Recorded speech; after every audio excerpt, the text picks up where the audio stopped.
إندونيسيا البلد اللي بتحس فيها إنها من كوكب تاني عبارة عن أرخبيل فيه أكتر من 17 ألف جزيرة، وكل جزيرة بتتكلم لغة مختلفة وليها تقاليد خاصة. البلد فيها أكبر عدد سكان مسلمين في العالم، لكن فيها تنوع رهيب ما بين الديانات والثقافات. إندونيسيا مش بس معروفة بطبيعتها اللي تخطف العقل زي بيلي وبروبودور، لكن كمان بتجمعها ملايين من الأسرار والطقوس اللي بتظهر في كل حاجة من أكلهم لاحتفالاتهم وحتى قوانينهم. النساء في إندونيسيا جمالهم مختلف عن أي مكان تاني، وده بسبب التنوع العرقي والثقافي. عندك مثلا البنات في جويتو جمالهم بسيط وراقي، في حين إن البنات في بالي جمالهم استوائي وملامحهم قريبة من الجزر البعيدة. السر في جمالهم استخدام المنتجات الطبيعية زي زيت جوز الهند والصبار للعناية بالبشرة والشعر، وده متورث من الأجيال طويلة.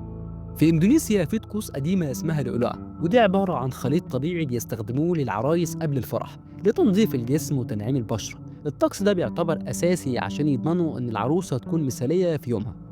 في بعض المناطق زي جويتو لازم العريس يقدم مهر ضخم، وده مش بالفلوس بس لكن كمان ممكن يكون بالمجهود البدني زي زراعة الأراضي بتاعة أهل العروسة أو خدمة عيلتها. وفي بالي الزواج بيكون بين الديانات المختلفة بيعتبر ممنوع تماما وبيخلق تحديات كبيرة في غنى عنها.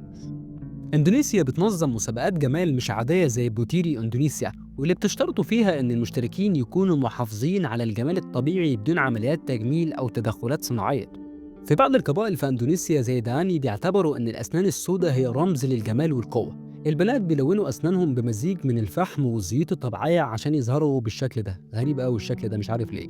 النساء في اندونيسيا ليهم دور كبير في الاقتصاد، خاصة في الحرف اليدوية زي صناعة القماش التقليدي أو البتيك. بس الغريب إن في مناطق بتحظر النساء من العمل في وظائف معينة زي صيد السمك لأنها بتعتبر وظيفة رجالية. في جزيرة لامبوك قبل زفاف العروس بتتبع طقوس العزلة المؤقتة، يعني بتقعد لوحدها لمدة أيام وبتتغذى على أكل معين لتحضير نفسها جسديا للزواج. في بعض القرى الأندونيسية زي بوجيس ممنوع على البنات يضحكوا بصوت عالي في الأماكن العامة لأن ده بيعتبر قلة احترام وبيأثر على سمعة العيلة. إندونيسيا مش مجرد بلد سياحي مليان بمناظر طبيعية تخطف القلب، لكنها كمان عالم مليان بتقاليد وطقوس غريبة اللي بتكشف جوانب مختلفة تماما عن ثقافتهم. النساء هناك مش جمالهم مش بس في الشكل، لكن كمان في الروح والتنوع اللي بيعكس حياة البلد كلها. كل جزيرة وكل قبيلة عندها قصة مختلفة، وده بيخلي إندونيسيا بلد مميزة ما ينفعش تتكرر. شكرا ليكم ويا رب يكون عجبكم الفيديو.